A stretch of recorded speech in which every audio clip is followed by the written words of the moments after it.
चलिए अब आगे बढ़ते हैं और उस मूल घटना की तरफ चलते हैं जिसने न्यायपालिका में इस समय भूचाल ला दिया है और इसके बाद उस घटना पर भी सवाल उठाए जा रहे हैं। आपको बता दें कि 14 मार्च की रात जस्टिस यशवंत वर्मा के सरकारी आवास में आग लगी। इसके बाद एक खबर आग की तरह फैल गई कि उस आवास में नोटों का भंडार था और फिर ये पूरी घटना मिस्ट्री बनने लगी। कैसे, इस रिपोर्ट में समझिए। इसी घर में कैश कांड, सवालों में जस्टिस वर्मा, नोटों के बंडल में आग, कूड़े के ढेर में मिले नोट। होली की रात दिल्ली हाईकोर्ट के जस्टिस यशवंत वर्मा के घर आग लगी। दमकल विभाग की टीम जब वहां पर पहुंची तो स्टोर रूम में आग धधक रही थी और लपटों के बीच थी 3 से 4 बोरियां जिनमें 500 रुपए के नोट के बंडल थे। हाईकोर्ट के जस्टिस के सरकारी आवास के स्टोर रूम में 500 रुपए के नोट के बंडल जल रहे थे।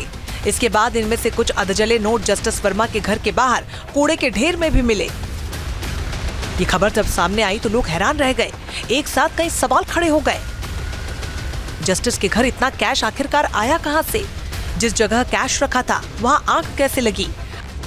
अधजले नोट कूड़े के ढेर तक पहुंचे कैसे? इन तमाम अनसुलझे सवालों के बीच कैश एट होम की मिस्ट्री गहराती जा रही है। जस्टिस यशवंत वर्मा का सरकारी आवास 30 तुगलक रोड पर है।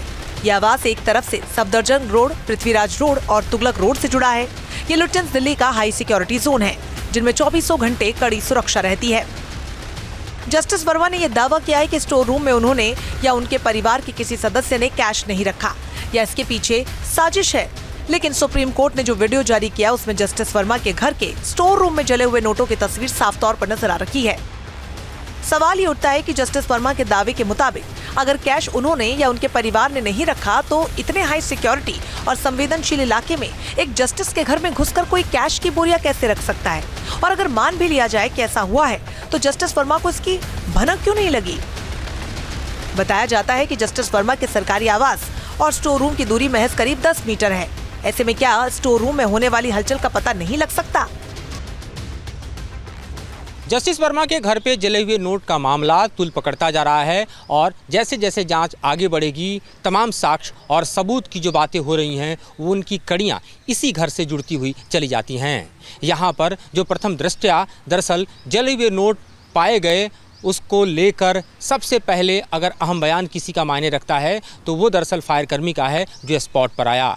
उसके अलावा यहाँ पर जो सिक्योरिटी गार्ड्स हैं, यहाँ पर काम करने वाले कर्मचारी हैं, पीडब्ल्यूडी के स्टाफ हैं और अन्य जो सहकर्मी हैं उनके भी बयान काफ़ी मायने रखते हैं, क्योंकि जिस तरह से कॉन्ट्राडिक्टरी बयान सामने आ रहे हैं, जैसा कि जस्टिस वर्मा का अपने सफाई में कहना है कि उनका कोई लेना देना इससे नहीं है। जो स्टोर रूम जिसमें आग लगी, जो इस बाउंड्री के ठीक पीछे है, उस स्टोर रूम में जो एक्सेस है वो दरअसल यहाँ के कर्मचारियों का भी था और अदर स्टाफ्स का भी था, सिक्योरिटी पर्सनस का भी था। लिहाजा वो उसे नहीं कहा जा सकता कि दरअसल उनके ही कस्टडी में था। दूसरी तरफ देखें तो पुलिस का वर्जन यह है कि वहाँ पर इजीली कोई एक्सेस नहीं कर सकता। साथ ही जो बयान सामने आ रहे हैं उसके अलावा जो वीडियो साक्ष्य हैं और इसके अलावा जो जांच में फॉरेंसिक रिपोर्ट सामने आएगी उन तमाम तथ्यों के आधार पर ही तय होगा कि सच क्या है, झूठ क्या है। लेकिन अगर इस पूरे ही अगर आप उनके रेसिडेंस को देखें तो यहाँ पर जो जले हुए नोट हैं वो सिर्फ भीतर तक सीमित नहीं रहे बल्कि वो बाहर भी निकल कर आए, जिसके कारण यहाँ पर जो कूड़े का ढेर लगा और जो सफाई कर्मी हैं उनके हाथों भी जले नोट सामने आए।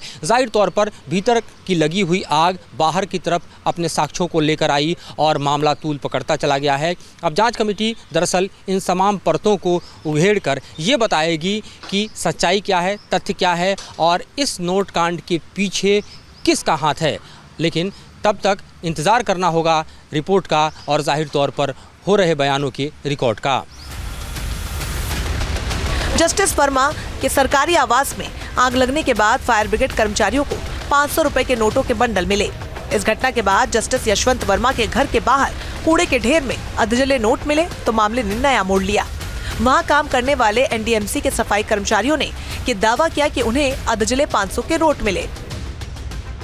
सर वो 4-5 दिन पहले यहाँ सफाई कर रहे थे, हम वो ढेर उठा रहे थे कूड़े का, तो उसमें जला हुआ कुछ सामान था, उसमें 500 के नोट थे जले हुए, वो छोटे छोटे टुकड़े थे उसमें। अच्छा, अभी भी आपको मिले हैं पैसे? नहीं सर, ये उसी दिन के हैं जो हमने सफाई करी थी। अभी हाँ, 1-2 टुकड़े मिले हैं बस। तो मैं 4-5 दिन हो गए, हमें 500 के नोट जले हुए मिले थे। अच्छा, और अभी मिले थे वहाँ पड़े हुए नोट। अभी जब आप यहाँ पर आज सफाई कर रहे थे, पत्तों के साथ आपको नोट मिले? हाँ, उस दिन मिले थे और अभी मिले हैं। वो उसी दिन अभी नोट मिल रहे हैं? अभी मिले थे, छोटे छोटे टुकड़े। न्यूज नेशन की टीम पर रिपोर्टिंग के लिए इस जगह पहुंची तो उसे भी जले हुए नोटों के सबूत मिले।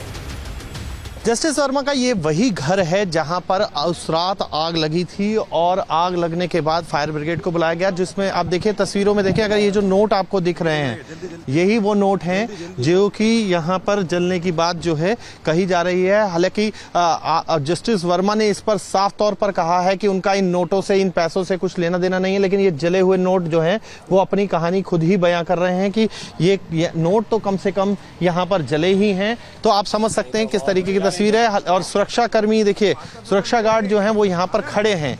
ऐसे में CPWD उनका दावा ये भी है कि जो जहाँ पर आग लगी वहाँ पर क्लियर तौर पर ये नहीं कहा जा सकता क्योंकि और लोगों का भी आना जाना था, तो वो लोग भी आ रहे थे। ये घर का वो हिस्सा है, देखिए ये घर पूरा तुगलक क्रिसेंट रोड पर ये घर है और ये घर का पूरा हिस्सा अगर आप देखें, इधर बताया जा रहा है कि पीछे की तरफ यहाँ CPWD के कर्मी भी आते थे जहाँ आग लगी है, और ये इस घर के हिस्से में जो है गार्ड भी जो है वो मौजूद थे।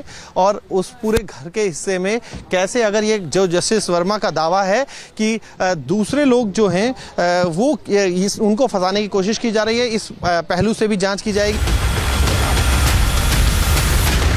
कैश कांड की मिस्ट्री। एक बड़ा सवाल इसमें यह भी है कि जिस स्टोर रूम में नोटों की बोरियां रखी थी वहां आग कैसे लग गई, और आग लगी या फिर लगाई गई, ये भी एक बड़ा सवाल है। जस्टिस वर्मा के आवास और स्टोर रूम में 10 मीटर का फासला है। ऐसे में स्टोर रूम में चिंगारी भड़कने की कितनी देर बाद इसका पता जस्टिस वर्मा के परिवार और स्टाफ को चला। इस बीच जस्टिस यशवंत वर्मा ने खुद को बिल्कुल बेदाग बताया है। जस्टिस वर्मा ने यह दावा किया कि कैश उनका या उनके परिवार के सदस्यों का नहीं, और इतना ही नहीं, आग बुझने के बाद स्टोर रूम में कैश का कोई नामो निशान नहीं था। जस्टिस वर्मा के मुताबिक ये कैश कार्ड उनके सम्मान और साख को धूमिल करने का एक षड्यंत्र है। बहरहाल इस विवाद को देखते हुए जस्टिस वर्मा से न्यायिक कार्य वापस ले लिए गए हैं। कैश एट होम मामले में सुप्रीम कोर्ट ने 3 जजों की जांच समिति भी बनाई जो इस पूरे मामले की तहकीकात पर अपनी रिपोर्ट CJI को सौंपेगी। Team news nation. इसी घर में कैश कांड, सवालों में जस्टिस वर्मा, नोटों के बंडल में आग, कूड़े के ढेर में मिले नोट। न्यूज नेशन अब व्हाट्सएप पर खबरों के ताजा अपडेट के लिए न्यूज नेशन के इस QR कोड को स्कैन करें।